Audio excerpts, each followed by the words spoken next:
Outburst, a Todd Mills Mystery, Book 4.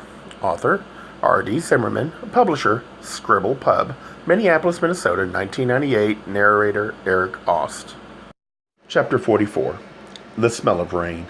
Janice got a whiff of it as soon as the man slid open the door of the van. The air rich and earthy and seductive. Ozone, some said. The scent of positive ions, claimed others, whichever. It had been one of Janice's favorite smells ever since she was a little girl, so evocative that it immediately whisked her back to her grandmother's lake house. Summer camp and a canoe trip all at once, all at the same time. Now, of course, all of those jewel-like memories would be wiped out if she somehow survived this afternoon. A small, wise part of Janice presumed the smell of impending rain would flash her back to here and now. Terror on the prairie. Her nose told her the rain was coming even before her ears.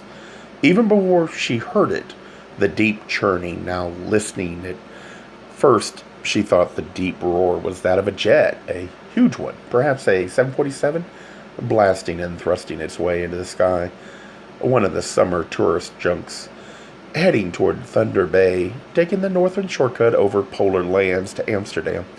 But the grumbling continued like the beat of great drums, and that, Janice realized, wasn't a plane soaring into the heavens.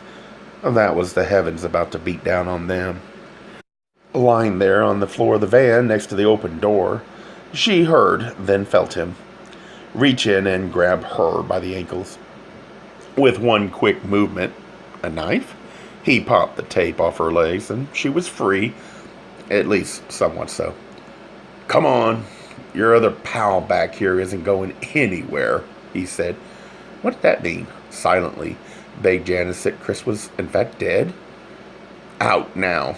Janice felt herself pulled sideways, swung her legs around until they dropped out the door. She sat up, perched there for a second, her hands achingly bound behind her back, her mouth stuffed with silence, her eyes wrapped tight like a package bound for a long, bumpy journey in the U.S. Post. And then she stood. She thought for a second that she might fall, not because she was faint, not because of the oppressive humidity that seemed to bear down on everything, but because her feet, which had been bound so tightly just above the ankles, had gone to sleep. Hobbling, she took one shaky step, another. "You know why you don't want to do anything stupid?" he asked. "'Cause I got a gun. Just don't make me use it sooner than later." She, of course, couldn't say anything, and with her fingertips she felt the side of the van behind her, then leaned against the vehicle. If this was it, if the end of this journey and her life were near, she just wanted one thing: to get rid of the fucking gag. The heat wasn't so bad. It was the humidity. The dew point, whatever.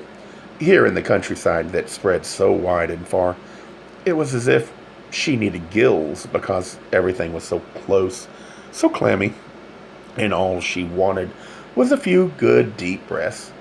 Janice felt tears come to her eyes. "No, you can't lose it now. Somehow, some way, there might be a chance. You gotta stay sharp. You gotta butch it up, babe. You gotta search real hard and find the bull dyke in you. Don't give up. Don't let the bastard do this to you." At first, Janice didn't know what he was doing. Above the beat of approaching thunder, she couldn't really tell, but she could hear movement. She could hear the sound of material shifting this way and that, a zipper. He was, she realized, changing clothes. And then he laughed and said, "And now for a totally new look." Listening to him approach, Janice's body went rigid, every muscle tightening, every limb locking. Whether he was going to shove her to the ground or merely punch her again, she didn't know. But perhaps this was it. Perhaps he was simply going to execute her right up against the side of the van, gangland style. "Oh, baby, baby," he said, sounding like the devil, and knowing and loving it too. "This is gonna hurt." Expecting a blast of a gun or a slash of a knife, Janice bit down on the gag, her teeth clenching the folds of material as hard as if she were birthing a baby. He grabbed her by the head. She screamed, but of course, next to no sound emerged. She tugged with her neck, tried to pull away, but couldn't. He grabbed at her hair and ripped. Dear God, her body blistered with sweat and pain, her eyes blistered with light and tears. She stopped biting on the gag, opened her mouth in some impossible way, and emptied her lungs. Yes, light. He torn off the blindfold of packing tape, torn away hair and skin, eyelash and eyebrow. But yes, through the shrieking pain, she could see light, or more precisely, squinting, she could see black sky. And yes, she could see him, raising her sullen head. She saw some guy who was about her height. More than that, however, she couldn't really tell. For he wore not only dark old gloves, a long-sleeved plaid shirt and blue jeans, but also a navy blue face mask, the likes of which nearly every Minnesotan possessed for the depths of winter. Everything about him was hidden by clothing, as if it were 20 below instead of 95 above. Janice took a deep breath, closed her eyes, opened them again. Yes, she could see him. A field of corn as thick as the one she'd once gotten lost in as a child. A sagging, faded red barn with decrepit concrete silo clinging to one end. An old farmhouse, once white, now raw with age. And sky, one half rich and blue, the other's as black as a death curse. Was it, she wondered, about to start pouring any second? Or was this the kind of storm that lingered for an hour or two before pouncing, a death cloud as patient as a cat caging a trapped mouse? Telling her the answer, the thunder growled.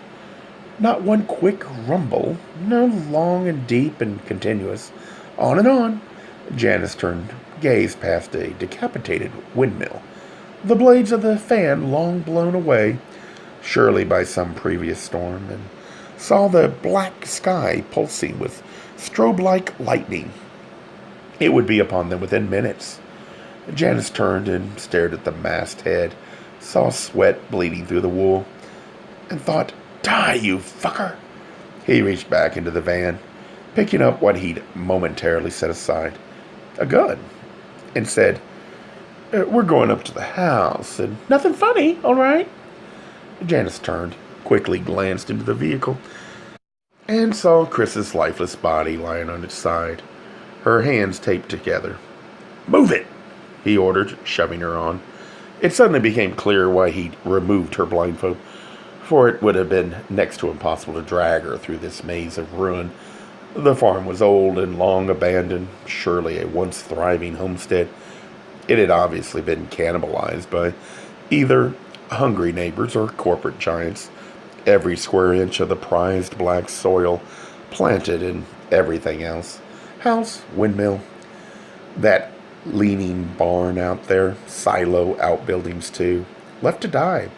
Her feet and eyes now free, but her mouth and hands still bound.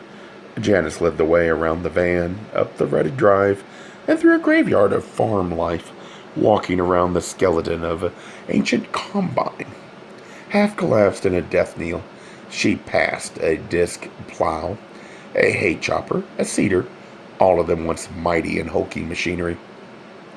Now all of them rusted and sinking into the fertile earth. Surrounded by splintered and half-dead elms, the farmhouse stood on a small rise to the right, a ghostly two-story clapboard Victorian house. Tall and narrow, with the delicate remains of fretwork half clinging to the eaves of the steep roof, surely once painted a proud, clean white by either the German or Scandinavian immigrants who had taken over the area, like locusts. The elements had scoured it of paint. The front porch, where families had once gathered on hot summer days, such as this, to shell peas or drink lemonade, was a wreck of its former splendor, the vine-covered columns doing Herculean effort to hold the porch roof, which was sagging like a broken wing. Almost every window was broken, surely by neighboring farm boys, and the red brick chimney was all but gone, truncated either by moisture or tornadoes, or both. These things end somewhere, thought Janice, and looking at the dismal house, she saw that hers was to end here. He was going to lead her in there and pose the murder as carefully as a Hollywood director. One very dead lawyer, all posed for Todd, the reporter, to discover and broadcast. But why? And what did it mean that this masked jerk was the one who'd killed Mark Forrest? That he'd been rigging things all along, even the California murder of Day Revell? What Janice feared, of course, was that she would never find out. Catching a vision of what was to come, her stomach heaved. Okay, call me vain, she thought, but I don't want to go like that, splattered all over hell. I don't want Todd to find me like that either. No, God, no. Walking through weeds, her vision became dappled with memories. Todd and her at college, struggling to date, struggling to emerge sexually. Christine, her one-time partner, and the family. Zeb, the son she had long ago given up for adoption, and his baby she had so recently rediscovered. Go up to the side of the house, he ordered. Janice looked for a path, but it was gone, long sunk beneath a sea of daylilies, all of which were now blooming orange and yellow, certainly once a nice, cherished perennial patch. The lilies had gone mad. Janice now saw, taking over not only the path but the yard, flooding everything and encircling the house, which like an ark barely floated above it all, wading through the sea of green leaves and colorful flowers, winding around a falling elm. She glanced over, saw the remains of a bicycle, strands of green lilies poking and pushing through every spoke, and a couple of those old metal lawn chairs, the seats rusted and crumbling, shoots of yellow flowers, poking through, mosquitoes too. This was Minnesota. This was summer. It was as hot and humid as hell, and as the two of them traversed this bizarre sea, swarms of blood-hungry mosquitoes swirled up and around them. Janice ducked to the right, rubbed her cheek on her shoulder, got one off, but with her hand strapped behind her back, she could do nothing about the 2 or 3 on her forehead or the handful feasting on her neck. She squirmed and twisted, hurried her pace, realized what she was running toward, but didn't care. A sharp noise cracked. Not something dulled with distance, but something close and definitive. No question, they were going to get dumped on. Hurry up, he shouted. Go to that side door. Emerging from the daylilies, Janice clambered up the slope and approached the house, and then stood at 3 wooden steps that led to the porch, her heart thumping. She realized she was a fool to go any further. Move it! A tornadic gust of wind whirled out of the fields and around the edge of the house, blasting them, sweat swilling from every fiber of his wool ski mask. Her captor gazed toward the Death Star clouds that were descending upon them, then turned and grabbed Janice. Go on, he said, jabbing her in the ribs with his gun. Janice climbed the half-rotted steps, circling a hole in the porch floor. The screen door was half torn off, the rusty screen curled and hanging, and the main door shut. Janice's heart gurgled into her throat, and she stopped. Don't go in there. Her mind started leaping ahead, manically, leaping from scenario to scenario. Just how was he going to do this, and how much time did she have? Was he going to kill her now outright, or would he wait until Todd was here? Think! Her hands felt numb, and she wiggled her sweaty wrist, the plastic packing tape crinkling. The noise of it flashed her back. Not simply to the last time she moved and had packed countless boxes of crap, but to just last month when she put together one very special package of gifts and silly things for Zeb and the baby in New Mexico. This shit, this tape, was stronger than hell for sure, but it did have an Achilles heel, as unterrible, as indestructible as it seemed. One little chink on the side, and it ripped as easy as sandwich strap.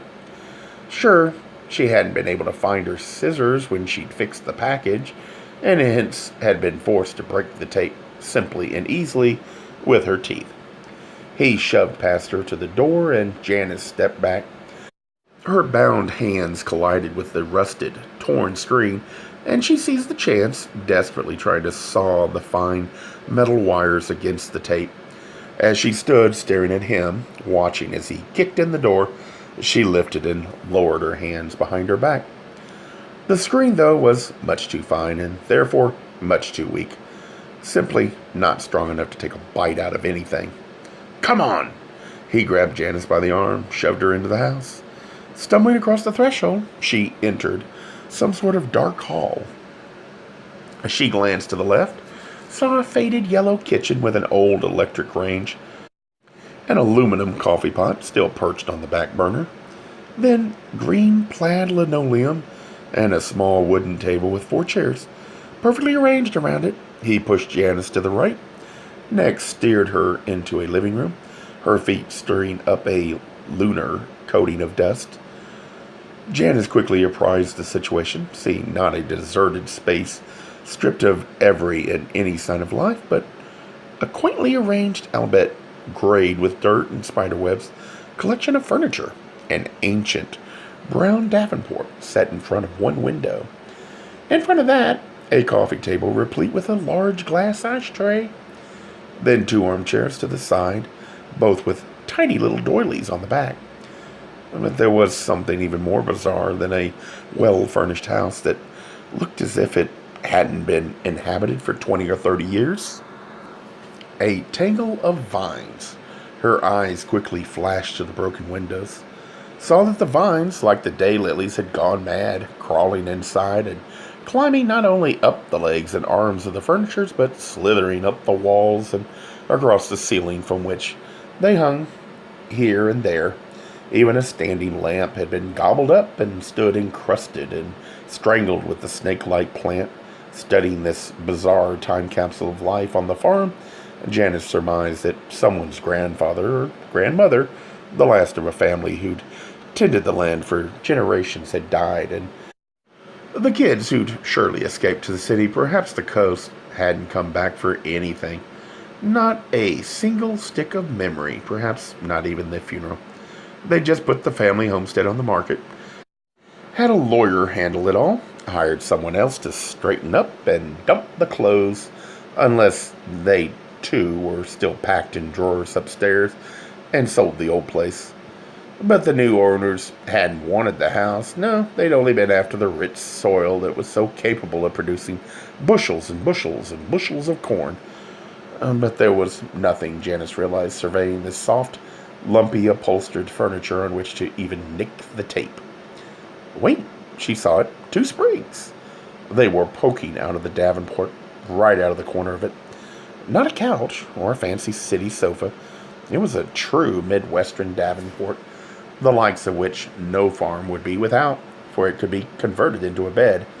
After all, before the days of cars and highways, guests didn't just come for dinner and then bop on home. They stayed the night. And then there was family that came from afar for Thanksgiving, Christmas as well. And when there was a blizzard, friends and family, even strangers, stayed and stayed. Or when a barn was raised, the old auntie or widowed granny would come to help with the cooking, and this was where they slept, on this old rotting piece of furniture. Yes, this Davenport's glory days were long gone. The material around the back had long ago disintegrated, and 2 rusty springs had sprung out. Janice saw them and knew it was quite possibly her only chance. "What do you think?" he snickered. "Should we get it over with now, or shall we wait some?" Janice turned around and backed up against the Davenport. Behind her, she jabbed her hands, but she missed, striking her fists against the rotted upholstery. She took blind aim again, and again missed. "You know what? I'm hotter than AIDS in this fucking mask. What do you say we just get it over with? I mean, wouldn't that make you feel better too? I mean, waiting is such a pisser, particularly waiting for death." This time she hit it directly, piercing the plastic tape with one of the springs. "Janice, dear, that's a pretty good place. Why don't you stay right there?" As she stared at him, Janice went ass crazy on the spring, jabbing her wrist on it over and over again, poking the rusty metal through the tape just as often as scraping and scratching her skin. Frantically, Janice kept at it, then worked even faster as she felt the tape weaken, as she sensed her wrist shifting loose ever so slightly. And then it happened. The tape ripped. Finding strength she never knew she had, Janice wrenched her wrist and, once and for all, ripped them apart. She shivered with hope, but stood still, holding her wrist behind her back, telling herself, "Not yet." Something flashed an atomic white blast of light, which, for a mere moment, brightly lit the room. Instinctively, they turned, and the next second, everything exploded. The storm was upon them, as if some great fan had been turned on. The wind came up, not a gust, but a solid, strong blast. The broken windows rattled, the leaves on the vines in the living room trembled, and Janice knew this was her chance. Into her gag, she screamed. She probably should have plotted it all out a little better. She probably should have scoped out a real weapon. The standing lamp, a chair, a piece of wood. In the moment, though, her hand formed a fist, and as he approached, she swung back and walloped him as hard as she could. At first, with no idea that her hands were free, he showed no alarm. And then he realized what was transpiring. What the? Janice was a baseball dyke from the get-go. Granted, she'd never played hardball, only softball, but everyone always said it. Said she had a hell of an arm, better than half the guys, and taking her best aim and using every bit of strength she could muster, she punched him as hard as she could, right on the jaw. "Fuck!" he cried out, and Janice didn't stop as he fell back. She lunged forward, scooping up the large glass ashtray sitting on the coffee table, bringing her arm back. She hurled it right at him, striking him square on the forehead. Blood spurted out one of the eye holes of his mask, and Janice dove on him, grabbing him by the collar, shoving him to the side. He fell to the floor, his right hand protectively clutching the gun to his gut, his left hand groping his head. "Christ!" he moaned. Janice made a snap decision. She could probably outthrow him, but she knew she couldn't out-wrestle him. If she descended on him now, he'd simply pull the gun on her and blow her apart. Ripping the gag from her mouth, she tore out of the living room, ducking down the short hall and out the side door. She jumped over the hole in the porch floor, flew down the steps, and ran down the small ridge and into the sea of daylilies. Glancing back, she saw no sign of him. Just a minute or two, that was all she needed. The wind came up, lightning and thunder started to pop burst after burst, and the clouds, like some great extraterrestrial creature about to blot out life, covered the sky, sucking up any sign of day. But rather than descending into blackness, a strange, terribly eerie light suffused everything, a light that was all at once both gray and green. Looking up, Janice, a native Midwesterner, knew this wasn't good. Not at all. Were this the city, the sirens would be blaring, screaming, "Time to head to the basements." Hoping beyond hope, Janice ran to the van and threw open the driver's door and clambered over the seat, but good fortune wasn't hers. No keys. "Shit!" cursed Janice. Suddenly, glass shattered up at the house. Janice turned, saw a hand and a gun jab out of one of the windows. "You won't get away!" he screamed. There was a crack, not of lightning, but of gunfire, and the next instant the van's windshield dissolved into a million spidery cracks. Ducking, she glanced back between the seats, her eyes searching for a weapon of any kind, but seeing only Chris's body. There was another burst of gunfire, and the next instant a bullet tore into the far side of the van, twanging itself deep into the metal. Now what? Janice had no idea. The rain was starting now. Fine drops whipped along by the wind. She couldn't dash down the road. He'd catch up with her. Nor could she tear to the barn. He'd pick her off, no problem. She turned around, saw the corn, lush and tall, a neon green mass as dense as a rainforest. Keeping low, she tore down the field as the thunder cracked and the rain fell. She scrambled over a rusted string of barbed wire through a weedy ditch, then dove into a narrow row of corn, weaseling her way between the stalks, her feet scrambling over the dirt. Janice pushed and pawed her way along, no longer cursing the heat and humidity, but thanking God for the outrageously perfect growing weather that had sent the corn soaring 6 and 7 feet tall. Using her hands and arms like machetes, She chopped her way along, slicing through the sharp fronds, a righteous vision of green stalks that blossomed and thrived all around Janice. Glanced back, saw that the edge of the field, some 20 feet behind, was already invisible. The rain was picking up, tumbling through the thick leaves, and Janice ran out, hand across her face, wiping the sweaty moisture away. Something cracked. What the hell was that? Another car? The roar of rain? She heard something rustling, and she froze. A deep chill ran up her spine, and she turned and focused every bit of her energy toward the farmhouse. Was he coming now? Was he diving into the cornstalks? Was he going to catch up with her so quickly? She heard it again, and her stomach seemed to cave in. Oh, God. That was the sound of someone coming. Of course. The sound of someone rushing through the corn. But it wasn't someone chasing her from the farmhouse. No, it was coming from right behind her, scrambling in the dirt. Janice spun around, and there, squatting in the soil, was a man. His gun trained right on her. She gasped. Rollins? His brow furrowed like the tilled soil. He knelt in. Rollins took a deep breath, lowered his gun, and asked, Are you all right? She wasn't going to cry. She'd made it this far. She was going to be okay. Taking a deep breath, Janice said, Yeah.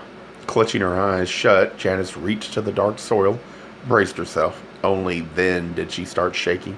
Only then did the fear start catching up with her. Rollins scrambled toward her, kneeling before her, wrapped his arms around her, and Janice let herself fall into him. He's a cop. He's got a gun. It's over. Turning her head to the side, she put the left side of her face against his shoulder and clutched him. Above them, lightning and thunder burst and danced. But then in the distance, she heard something else. The sound of an engine. Someone was driving up the road to the farm. Oh, God, no, she thought. It can't be him. Desperate, she pulled away from Rollins and said, Tell me that's not... Todd, quietly said Rollins. Gay Mysteries audiobooks. I think it is easy to hate a label, but a face humanizes the word. So this effort is twofold. To offer comfort to those like myself that your world didn't end because you don't fit into the view of acceptable society on both sides. And in hopes of helping those with family that are LGBTQ, that it doesn't mean we are aliens from the child they once knew. Reassure them so they can maybe be supportive at the same time, being true to their values.